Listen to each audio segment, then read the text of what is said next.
Na nézzünk egy másikat, jó? Gyere, kihúzunk egy szót. De ki. Nézd meg ezt.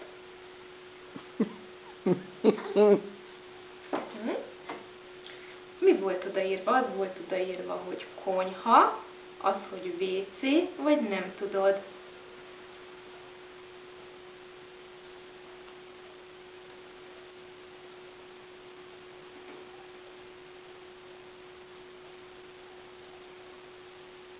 Igen, WC. Nagyon ügyes vagy. Okos. És mit csinálunk a WC-be, Barbie? Citrus. Elmondod anyának? Mit csinálunk a WC-be? A WC-be szoktunk pisilni, vagy főzni, vagy nem tudod. Igen, pisilni. Nagyon Hát tudod. okos vagy te.